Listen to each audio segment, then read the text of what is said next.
after you react to the horrible job, something makes you think I could do different. You go into e-commerce, that doesn't pan out, but you do learn how to be a good copywriter. Then you start selling your copywriting service. And then the climax is when you discover I like that idea that one guy's going to pay you $6,000. Yeah. And your whole goal was to make 5 in a 6-month period or something like that. Something like that sounds cool. And then the aftermath is what you say here. You say,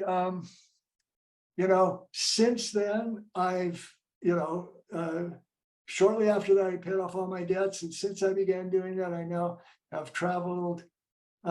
It doesn't say, where's your country? Where are you from? Lebanon. Okay. So I've traveled. I would say it. I like specificity as much as possible. So, and don't say just I traveled to my home, but do you have family and friends in Lebanon still? Yeah, I do have most of my family in Lebanon. Okay. I've been able to go back home or not back home, I guess not home anymore, but I've been able to visit my family in Lebanon 2 times. Or no, you went there. I got to take 2 months off to go back to visit my family in Lebanon. I was able to, and now I've been able to make my business completely passive. So it's operating, in momentum, whatever you want to say. So that's good. That's your aftermath. Then the one thing you want to add is, the segue is going to be, I never have had to return to the job I hated. But then the epilogue, you could say, or you could even say the aftermath of all this is that I was running into another friend and he was struggling and he said, I don't know what to do. And I said to him, well, you were better than I was in school. You could do this. And he said, really? And so I started just giving him some ideas and helping him. And I was really enjoying that. So I started helping some other people. And now I realize now my mission is to help other people see that this is something they can do, especially if they're looking for independence, because you want to segue from your story into your decision to help other people do that. And then you hit the pitch. Amazing. Thank you so much. Sure. So, that should be it. Listen, when you get the recording, I would listen to that. You're also going to get a transcript of it. So you might, the transcript is like any transcript, quote exactly. I tend to talk fast or mumble sometimes, but you'll get the idea.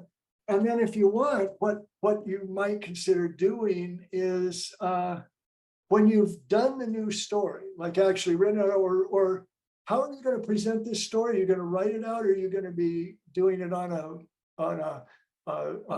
or a podcast, or is it going to be spoken, or is it going to be written, or both? So I'm just going to write it on a document. So they're going to read it, like I'm going to send an email, basically. So email campaigns. Okay, well, yeah, if you want to do a soap opera sequence, now you could take everything we just talked about, and that would be easy to do. Because first episode is I was miserable, and then it had been awful, everything I said, and then you say, but then that night I happened to go to dinner with a friend and everything changed. But I'll tell you about that tomorrow. Exactly. He said you could do that. I could never do that. And then he told me, and then he said, or whatever. So you could break this in. It would be easy to turn this into at least 4 episodes in a soap opera sequence, maybe 5. Got it. Yeah. Nice. Now tell Andre that, because Andre, I've known him a long time. Well, he saw that same video, or it was Dagan Smith introduced me to Andre, or Dagan Smith just was having dinner with Andre when he was in country. Andre lives in Gibraltar, and he's English originally, but he was in the States, and so he told him about me. So he called me and said, would I work with him? But then after I did that, he brought me into his thing, and we did this sort of course, laid it out, and then we had a upsell